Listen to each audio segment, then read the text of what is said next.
The Israeli army says it is preparing for a ground assault on Hamas in the Gaza Strip. So far, tens of thousands of troops have been deployed to the border with Gaza.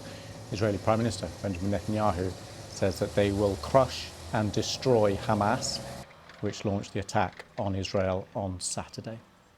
Well, the US Secretary of Defense Lloyd Austin is in Israel and speaking alongside his Israeli counterpart at a joint news conference in Tel Aviv. He condemned Hamas, which he regards as a terrorist organisation. Now, this is no time for neutrality or for false equivalence or for excuses for the inexcusable. There is never any justification for terrorism. And that's especially true after this rampage by Hamas.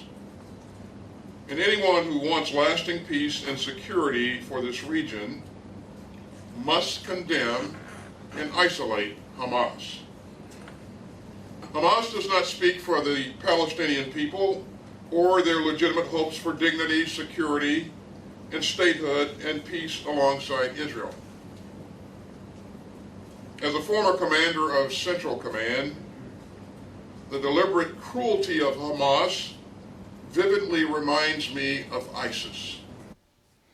Right, let's get some analysis now on the Israeli military operation with Shashank Joshi. He's defence editor at The Economist magazine here in London. Thank you very much for coming on the programme.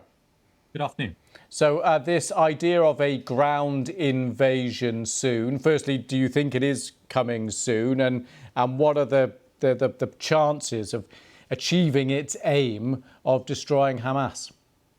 Well, yesterday I would have said to you this ground invasion was probably imminent. Today, following the Israeli call to evacuate the north of Gaza and move this very large population to the south, which is going to take time, I'm less sure. I think the Israeli government and military seems to think it will take a couple of weeks at the very least. And it's unclear to me whether they will go in until that's done, given that they want to be able to operate on the ground with as few civilians as possible. Urban warfare is always extremely messy, destructive, very harmful on civilians. And the IDF would prefer to operate in extremely dense built-up places like Gaza City without civilians. So I suspect we will see a ground invasion, but I think it will take time to come. And in response to your second question, well, the stated Israeli objective is to destroy Hamas. Destroying a terrorist group that has occupied a urban area for 15, 16 years and has built 500 kilometers of tunnels underneath it and is embedded in the social, economic and political fabric of this territory is not easy. And I suspect if previous ground wars in Gaza took a couple of weeks, we're going to see an Israeli military involvement here that goes on for months. And if it really is going to obliterate Hamas, as Israeli officials have talked about, we could be in for a commitment of years, which of course is a much bigger proposition. So an operation lasting years, potentially? Well, it entirely depends on the Israeli political leadership and how they see their aims. If the aim is to make sure there is no Hamas left, that Hamas cannot reassert itself once the Israeli army withdraws from Gaza, that there is no tunnel capability, no rockets, no command centers, no senior leadership, none of these things. You know, let's not pretend this is anything other than an enormous open-ended campaign that I think will take a long time. It is not something that can be done in weeks. OK, that's pretty sobering. What about the idea that for two reasons, there may well be a large number of civilians there still? One, that people simply can't move. We've been covering the difficulty in the logistics. And two, we've heard from people there who simply say they won't move. They won't leave their homes. So given there will, in all likelihood, still be civilians in the area, does that change any of the calculations?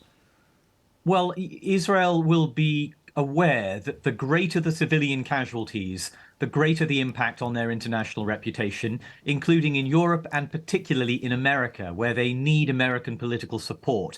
And I would just say, although America has has given Israel its full backing now, we just heard that clip from Lloyd Austin, it is worth casting your mind back 20 years to the Israeli operation in the West Bank when they went in with massive force under Ariel Sharon And even back then, the George W. Bush administration, although initially supportive, eventually told Israel to halt those actions because of the cost on the Palestinian people. So setting aside the legality and the laws of war around this, the political and diplomatic constraints on Israel, I think, are going to be pretty high as this operation goes on.